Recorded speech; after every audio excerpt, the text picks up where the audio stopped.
Welcome to P&L, Priorities and Lifestyle, with your host, Rob Schulz. Rob is the founder and president of Schulz Wealth. All opinions expressed by Rob and his guest are solely their own opinions and do not reflect the opinions of Schulz Wealth. This podcast is for informational purposes only and should not be relied upon for investment decisions. Please refer to our website for more information. Hello everybody, Rob Schulz here. I am your host, and today I have Jay Holstine here on P&L, Priorities and Lifestyle. Jay, welcome. Thank you. Appreciate it. Yeah, good to have you. Jay is, he's a Vistage chair. If you don't know what that is, we're going to talk about it a little bit later. He's basically an executive coach and also work as a board member for a private equity firm where you do a lot of coaching as well, I guess, correct? Yes. But back in, when was it that you sold your business? How long ago? In 2012. Okay, so in 2012, so a business owner at one point, still recent enough where you can kind of remember all the different ins and outs of that sort of deal? Absolutely. I mean, founder, I was the bank, I was everything. You're the whole deal. Yes. Okay, well that's excellent. Well, we're going to talk about that as well, and just kind of go through and visit on specifically on some things about that period between being a business owner and doing what you do now, which I know from talking to you that you're extremely fulfilled with what you're doing right now. Yep. Okay, that's good. Well, tell us about your business. How did you end up deciding that you wanted to go into business for yourself? It's the classic, I bumped my head or something. My background is process, so I worked for both Accenture and Deloitte as a process consultant. And what's a process consultant?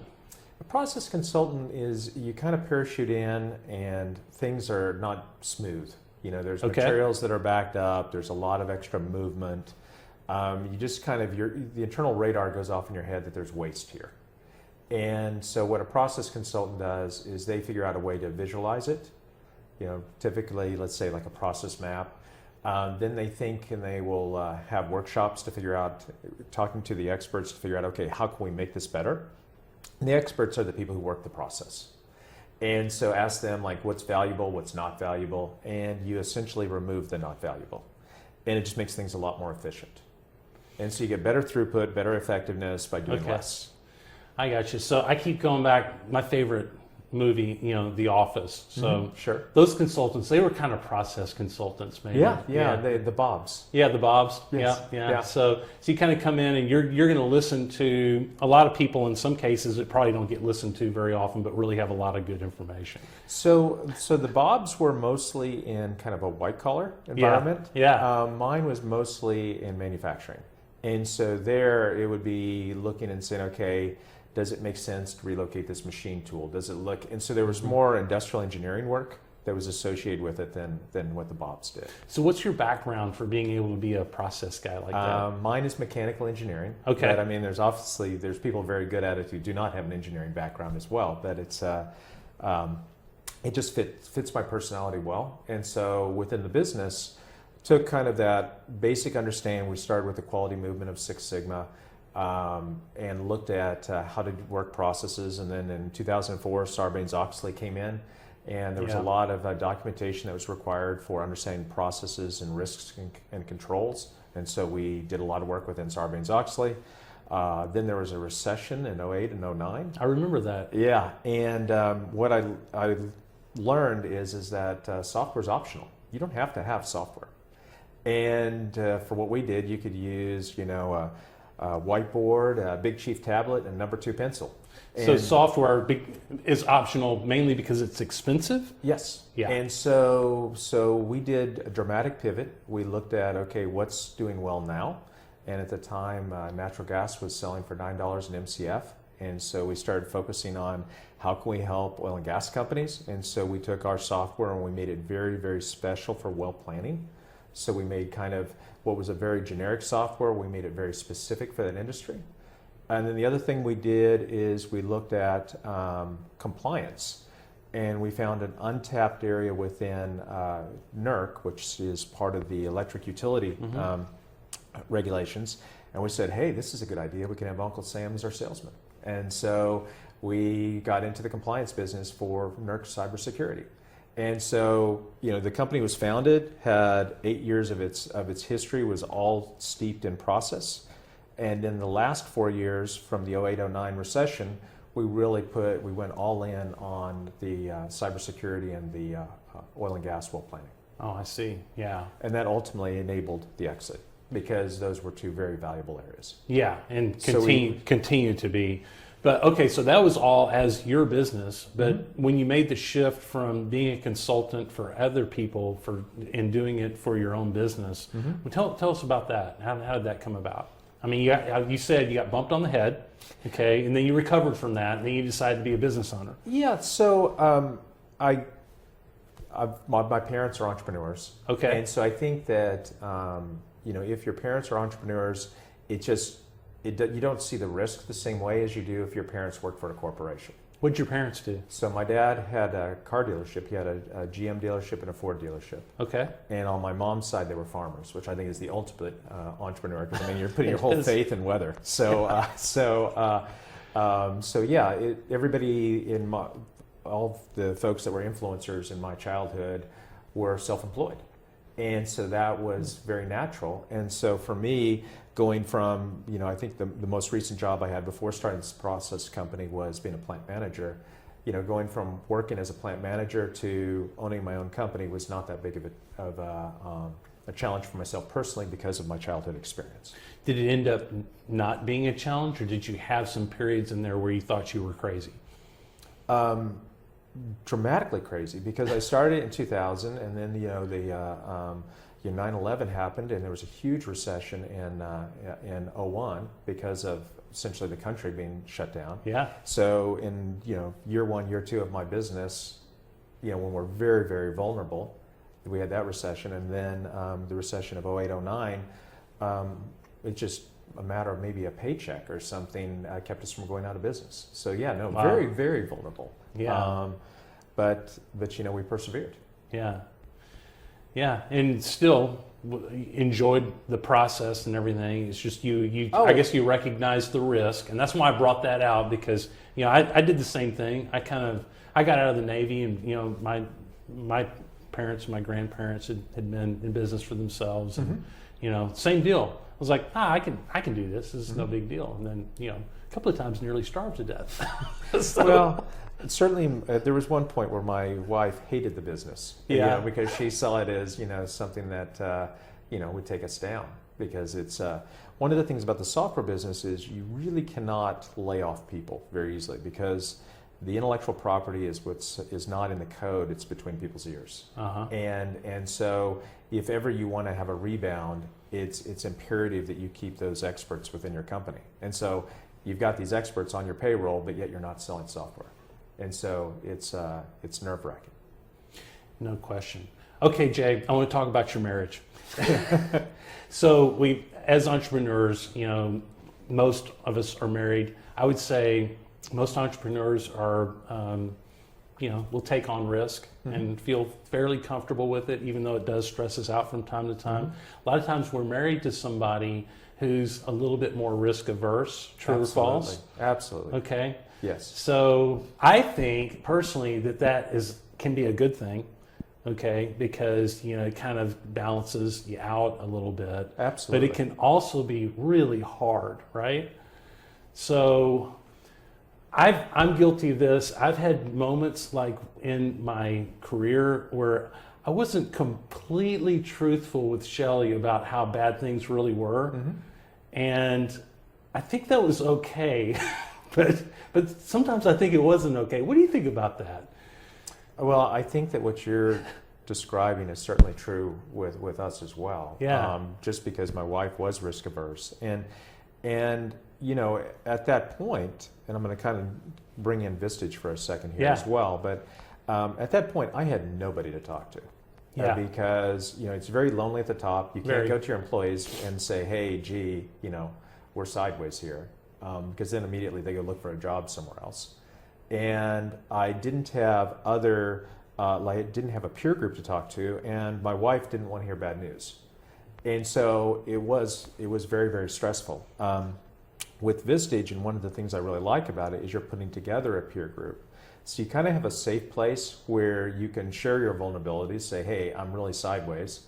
And others can roll up their sleeve and say, let me look at this and see, if I can help you put together a plan, and that is, I think, the most powerful thing with our meetings is where you see the members helping each other, and that's very, very fulfilling. And that's something that I think I would have made. I can look back. Yeah.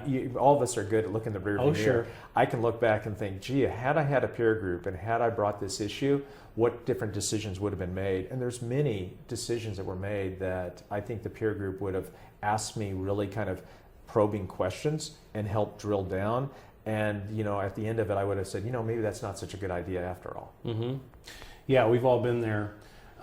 In my career from, I guess, 2000 to 2014, I actually had equal partners, which was good from the standpoint is that we had a meeting every week and we all talked, and I had a peer group. It wasn't as good because we were pretty siloed, so we really weren't working as a team towards a bigger goal. But it was really, so I had that for all that time, and then when I started the RI Schulz Wealth in 2014, I found myself in the same boat. I just really kind of lonely with some of these decisions. I don't know how you are, but I have a tendency to go fast. I'll kind of decide something and I'll go fast, and that can be good and bad. Mm-hmm. It can be really bad if it's not the right direction. Sure. And I find that my peer group, I'm in a Vistage group, helps me they kind of grab me and kind of pull me back every once in a while and go, wait a second, you need a process, sometimes, or you need to think through these things. Very valuable. Yeah. So let's shift. Before we get to that, let's talk about your sale. So you got to a certain point, and did you just decide that you were going to sell? Because you were fairly young, I think. I was young. Yeah, for selling a business like that. How did all that come about? It's kind of a funny story. At this point, I'm in a very cynical place. Cynical place? Yeah. Business is doing well. Is it because of these cycles, or what happened? No, it was just trying, moving fast. I only have, so much time. Pretty guarded with my time because the company was doing well and taking off. I was working in the business instead of on the business, the classic stuff. Sure. So, I'm on a plane helping sell something. I'm doing I'm really, really busy. And how old were your kids? The oldest one was, I think, in college, and the youngest one was still in high school. Yeah. It was kind of maybe that period. They may have both been in high school. So it was kind of in that transitional period. Yeah. But a banker from Silicon Valley Bank wanted to meet with me. And so, had him to our conference room. And rather than kind of like hearing the whole pitch about Silicon Valley Bank, I just kind of asked him, just up front, what's your minimum deposits? What's, boom, boom, boom, the three kind of qualifying questions I knew existed. And he gave the answer. I said, well, we don't meet those requirements. And I think it just shocked the hell out of him because he had allocated an hour for this meeting, and I had the meeting over with in about 15 seconds. Mm-hmm. And I think he was like, okay, what am I going to do to kill my time for the next 59 minutes because I don't have another meeting? And so he says, well, hey, I'm here. Why don't we just chat? And I'm probably looking at my watch. Say, okay, I can chat for a few minutes. And he says, well, what do you want to do? What are your life goals? And I said, well, I'd love to sell the business, but the fact of the matter is that it's kind of an odd business at this point because I've got a three-legged stool. I have process, I have this oil and gas, and I have this cybersecurity. And there's no strategic buyer who's going to want all three legs of the stool. And so I said, I'm really limited to a financial buyer. The size of my company is just a little bit on the small side for a financial buyer. They're looking for companies that tend to be 20 million and above. My company's not at 20 million. So, I just need to grow the business. And that's kind of where I am. Yeah. And makes a lot of sense, actually. Yeah. And he goes, well, I know a company that might be interested in something that's less than 20 million revenue. I said, okay. And so then he, a couple of weeks later, he comes back and says, yeah, I talked to them and they're interested in talking to you. And I said, okay, that's great. They coincidentally were even here in Dallas. And so the owner of this private equity firm calls me up and says, "Hey, would you like to come to our office and meet with us?" And I said, "Nah, why don't we just do it over the phone?" You're just so brass tacks. I mean, you're just like, let's just do it over the phone. And so we talk, and we had a good conversation. He says, "Well, Jay, I mean, how'd the conversation go? Do you want to meet in person?" I said, "Okay, yeah, I'll do it now." yeah, okay. But and then when we met, By the way, I don't ever want to play poker with you, but go ahead. and so this was towards, let's say, Q2, and he says, "Well, I think we'd like to maybe even put out an LOI or something." I said, "Well, I don't want one right now. I've got these really huge deals I'm getting ready to close with, Marathon and Devon, and these are all multi-million-dollar contracts. There's no way in the world I want an LOI today. I want to get those in the house, and then I want my LOI." And he goes, "Okay, when should I call you back?" I said, "Call me back in October." And he did. and we had the deal closed by December. I think we closed on December 28th. Kind of played hard to get there a little bit. I did. And it isn't really my nature. Okay. But in that particular transaction, that's the way it unfolded. And I've looked back and wondered a little bit, like, what was my mindset? Why was that? And I just think I was trying to do too much. I was cynical, whatever. Yeah. And maybe bitter a little bit, or just tired, or just kind of like. I've had a lot of tire kickers, and I guess I just was tired of tire kickers. Okay. Where I've had people that really wasted a lot of my time asking me to model this or help me, give them a 10-page paper that describes all of our strategies and things, and then they do nothing with it. And so, I just didn't have time. I was busy closing business. I didn't have time to try to sell the business, because it's really a full-time job to sell a business. It is. It is. It's not for the faint. I mean, it is. And so I was, during that period between October and December, I was essentially doing more than the 2 times of a job, because, I would try to close work for Sigma Flow during the day, and then, prepare what I needed with the lawyers and everything else for the transaction. Yeah. So okay. So I do run into business owners, younger, kind of at that stage sometimes, that are ready to sell at that point. And it does a lot of times have to do with, it's not doing for you what you want it to do, not from a financial standpoint, but just, I guess, other considerations. And it kind of sounds like that here a little bit, that you had some, I mean, you had a great business going and all that, but was there something missing? I don't think there was. I think that I was running hard and I was getting burned out. Okay, so it was a burnout deal. I think there was a burnout. Okay. In my case, I sold the business, and I think this is probably one of the transitions you want to go to, and I didn't really have what am I going to do next thought through well. I kind of think I was to stay on and be their CEO, but that only lasted 6 months, and they had a different person as a CEO, which was to be expected, and everything was papered so that they could do that. So no reason for me to be surprised. But I think at the time I thought this was kind of like expansion capital, and so I would continue to run the company. It was expansion capital. Okay. So that was kind of my mindset. That was your mindset, but that wasn't their mindset. Exactly. Yeah. So there was a difference there. But I'm working with some very young CEOs in my Vistage group, and what I'm impressed by them is they really have it all put together.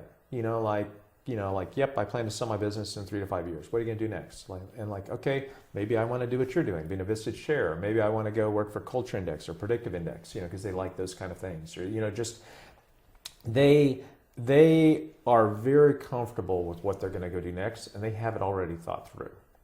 And or I want to go be an EOS implementer. They have ideas of where they're going to take their life, and so for them, there isn't that kind of wandering around in the woods or whatever I went through, And so a lot of that has to do with the fact that they're in your Vistage group. First of all, they have that exposure. They have the exposure, and you didn't have any of that. Correct. So then, boom, 6 months later, you don't have a job anymore. So what happens then? What are you up to when you don't have anywhere to go into? Well, I'm not particularly proud of this, but I had a lot of hubris. Okay. And so, because I think one of the things that a successful entrepreneur has is they feel like they can do it again and again and again. which so true. without appreciating that there was some unbelievable luck. And so in my case, okay, just so you know, that part's going to be some quotes that we will definitely use, because what you just said is so true in my mind. And so, I can look back now, it's been 10 years, I can say I was, blind squirrel finding a nut lucky to get into into cybersecurity and the oil and gas. Those are not easy industries to get into. I had unbelievably good relationships that pulled me in. And so I wasn't giving credit enough to those relationships, and I was giving more credit to, the product that we made. And so after this period, I went in and I did 2 or 3 entrepreneurial endeavors of making product, but I didn't have the luck. In fact, let's say even the timing, or even the right relationships and all that. Yeah, it could have been. Actually, one of them in particular, I think, was a much better idea than my Sigma Flow idea. Okay, yeah. But it didn't have the relationships, didn't have the timing, and it floundered. And so, so I think that there was that. So there was a lot of waste of money and time with those 3 businesses that were all kind of in software. And then I think the next thing I did is I said, well, okay, I don't really want to be involved in startups at this point after, trying 3 startups in a row. What I think I'll do is I'll be a CEO coach, because there was an awful lot of knowledge I had in terms of governance, how to hire your initial management team, how to manage your board, how to do things that I had really good experience at. Also during that period, I also worked as a CEO for a couple companies where they would come in and they would just hire me. I wasn't a founder of the company, but I was the president and CEO of the software company for several years. And so I'd run companies for people, kind of as the hired gun kind of thing. How did you like that? It was hard, because when you're an entrepreneur, so I was a sole proprietor entrepreneur. Absolutely. With no co-founders, which most VCs now require you always to have a co-founder. But anyway, I didn't. And so I was used to having a board meeting in my head of what I was going to do. And I was used to that autonomy. And all of a sudden, when you're now in this other role, it just feels like everything is moving at slow motion, because you have to go get others spun up to agree with the decision you already know is the right decision. And that just takes a lot of patience. It does, and I was okay at it. Yeah. But it really felt that everything was in slow motion, and I guess it made me appreciative of what I had before. And so there's a lot to be said for having that autonomy to make your own decisions and run with it. Did you have regrets after selling your business?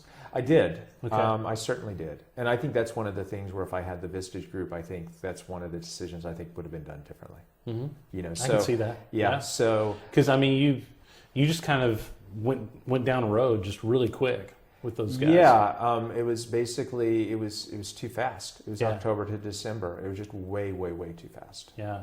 And anyway, it's water under the bridge. Sure. That company ultimately ran the company into the ground, and they sold it for 1/6 of the price they paid me. How does that make you feel? Just tremendously wasteful. Yeah. It's so good people. I had a really good team. Yeah. I had a really good product. I had really good momentum. I mean, they bought the company with great momentum, and just they made decisions. They brought in a CEO that didn't understand it, and I think that when in software, especially a smaller company, we didn't have the infrastructures put in place that you could have a CEO that just wanted to preside and not get into the detail. There was a necessity to get into the detail. You had to interact with customers. You had to have user conferences and understand the voice of the customer where they wanted to take the product. Sure. You look at like the active CEOs like a Steve Jobs that you've ever seen.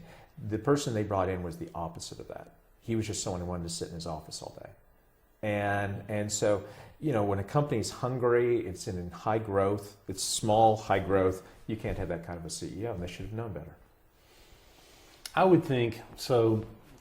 Of course, a lot of times with business owners, you sell it and for X, and then later you see it sell for a 2, 3, 5, 10x afterwards, and that kind of sometimes makes you feel like, oh dang, I lost out on all that. But I would venture that to sell it and then to see it to go 1/6 of the price, that's got to be worse. That would be worse for me. So that was a lot worse because I still was a shareholder of the company. So, so had it gone for 10x, that was part of their argument to me. You'll have a smaller piece of a bigger pie. Always, yeah. Yeah. So I would not have been crying about the 10x. The 1x, because you were still participating. The 1x just means that just basically I gave away my company. Yeah. So anyway, enough of that. But anyway, it just there's a lot of things that I think questions vetting who you're selling to. Yeah. And understanding that a lot better is something I think that there certainly with my current Vistage group, if I've been in that group, we have, I'd say 4 companies that are all private equity backed. Mm-hmm. And so and these are very senior CEOs who have been to the rodeo multiple times. There would have been a lot of wisdom about, hey, make sure you negotiate this, you do this, you do this. Things would have been done a lot different. Yeah. All right, so fast forward to now being a consultant, in essence, an executive coach, that sort of thing. How are you liking what you're doing now? I love what I do now. And so it's what I'm doing now is, so I have a group with 20 CEOs, and within that group, I spend one-to-ones with each one of them. And so in those one-to-ones, I usually start with the same question: what do you want to talk about? And just very, very basic. And usually there's something, I'm having problems with my partner, we're having an issue with retention, or we're thinking about needing to raise capital. And it's kind of fun because, and I've even seen in the year that I've been doing this where I've gotten better at it. The very first few conversations, I would start with trying to help them solve the problem. And now what I'm doing is I'm doing a much better job of asking them open-ended questions to get them to kind of come up with the options and the scenarios and getting them to evaluate them. And so it's much more developmental. And I just think that it's really powerful because I'm seeing the CEOs change. I see several of them are much more comfortable in their seat than they were 12 months ago. Yeah. And so that developmental activity has been really positive for both them and me. Yeah, and so you've developed this skill that wasn't a part of what you did previously. It went against what I did previously. You're a mechanical engineer, right? Well, and also, I had a great number of years in Big Four consulting, and so you were the answer guy. Yeah, they're paying a stupid high rate for you to be there. Yeah, and within the first morning of the first day, you have to say something really smart, or they're wondering what the hell do we got this guy here for?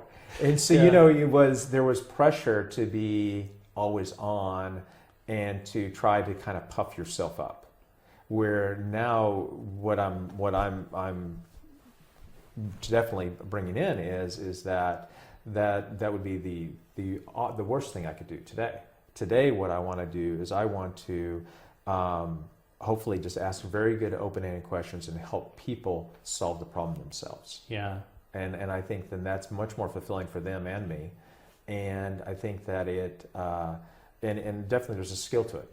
There's a skill to kind of thinking of that question and trying to keep one step ahead to ask the right questions. Yeah, and that's true mentoring. That's the stuff that really makes a difference. So I'm sure you're seeing a lot of exciting growth with a lot of the folks that you're working with. I think that's very rewarding. It is. And so kind of one of the analogies I've given people is kind of, I was doing a lot of professional development when I had my own company until 2012. And I've been doing a lot of professional development since January 21 when I started with Vistage. But I kind of had an area in there that there wasn't a reason to listen to that book on tape about leadership. There wasn't a reason to kind of understand what's the most recent book on marketing. I didn't have that reason for that personal development. And now I'm back on a fast train, where I'm going through 1 or 2 books a month and trying to stay ahead of my group, and everybody in my group's recommending books. And also I try to, when we bring in speakers, I try to know a lot about the speaker so that I can ask the speaker good questions. Yeah. All these things are forcing me to lift my game, and I'm enjoying it. Yeah, and it's hard work, but it's fun work. It is. I mean, I can't imagine. So you have 20 members, and you meet with them in essence one-on-one each month, along with trying to plan one big full day with them as well. Right. That's a full-time job. It is. It is a very busy job. There's some Vistage chairs that are very good at it, and they have multiple groups. Yeah. And so at this point, I have one group, and I may in the future bring on another. But I kind of, in the short term, want to get as good at my craft as I can before I try to scale it. And so, I'm constantly looking for trying to become a better chair. And at some point, I may choose to bring on a second group. Yeah. Well, that's good. That's good. So you've been reading a lot of books. Mm-hmm. Give me an idea. What's one that you've read recently that you think really fits for business owners? There's many. Yeah. And so I think kind of Patrick Lencioni is a really easy one to start because it's written in a down-to-earth way. And his book has just really practical examples for how to just get better results out of your leadership team and how to have the leadership team work together. So that is one that I like a lot. Yeah, just good basic stuff that you can immediately put into. Good basic stuff. Yeah. There is also something many of our members of our group are doing quite a bit with is EOS. Sure, and I'm sure. So the EOS book I think it's a little bit more like a textbook. It's not written as easy to read, but certainly it has things that it is one that has many nuggets in it that a person could apply. Mm-hmm. And I think a lot of people decide, okay, I need to hire a consultant because maybe they don't have the discipline to apply it themselves. But if you did have the discipline, you could self-implement EOS from that book. Yeah. So I mean, I think that's a good one to help people get started. It's building teams, leadership. What are some of the other important topics that y'all discuss, with your CEOs that the skills that you're trying to help them develop? I think one of the best examples I can give you is our last meeting. So Okay. our last meeting was a meeting where we did not have a speaker. So it's what we call... Those are the best ones sometimes. They are. In our case, it was. Yeah. And so it's called an executive session. And so someone would come up with an issue. So one of my members is a lawyer, and he was having an issue with his marketing strategy. Another member who happens to be a professor, he has a marketing business, advertising for helping companies with communications to their employees and their shareholders, is also a faculty member at TCU. And so he just kind of took the pen and got a flip chart and started going to town in terms of showing, here's how you might want to build this as a story. And so he kind of took and put together 4 quadrants. He used the analogy of a movie trailer and walked people kind of through the history of a story. Here's how you want to correlate the events.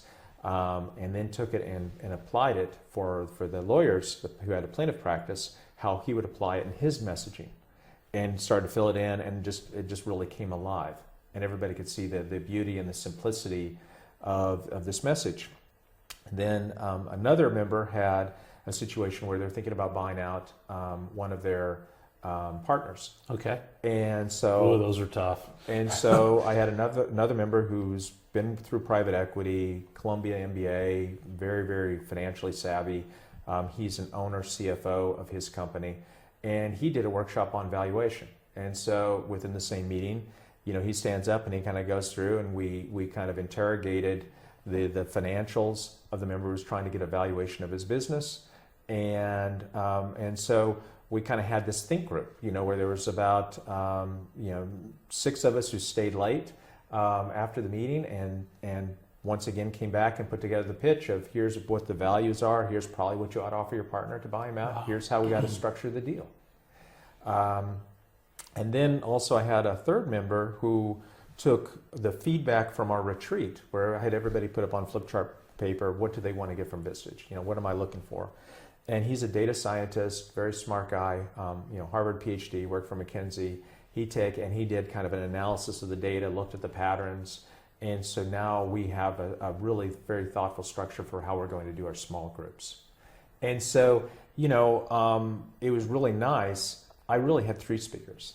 Yeah, you did. And so and these were speakers, very credible speakers, really nice. And it was very applied to exactly what my group wanted. Yeah. And it was within the group. Yeah. That's the powerful stuff. Yeah. And so just if you can have meetings like that, that is special. Yeah. And that's that skill. That's you kind of just bringing out the best in the people that you're mentoring, and having them asking the questions so that they can help solve the problems for themselves and those around them. Well, it certainly worked. It Yeah. worked very well. Yeah, Yes. that's good. Well, man, it sounds like you're having a lot of fun, a lot of success. Congratulations on your group and all the great stuff that you're able to do with your members. Jay, if somebody wants to get in touch with you and maybe ask you some questions or learn more about Vistage or that kind of thing, is there a good way for them to contact you? There is. So there's multiple good ways. I have a website, so it's Jay Holstine, which is JayHolstine .com. Excuse me, dry throat.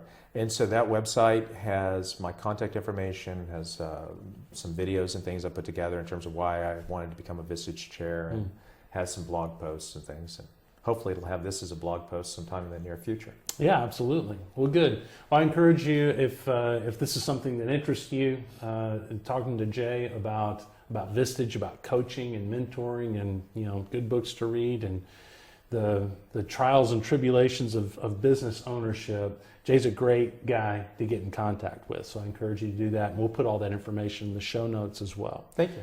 I want to remind you that you can subscribe to this. We send this out every other week, and we have the podcast in all the places where you can find a podcast, as far as I know. So certainly tune in and subscribe, and we certainly look forward to doing many more sessions. And Jay, again, thank you so much for being on. You bet. Thank you. Yeah, I enjoyed it. It's fun talk. Very, very good.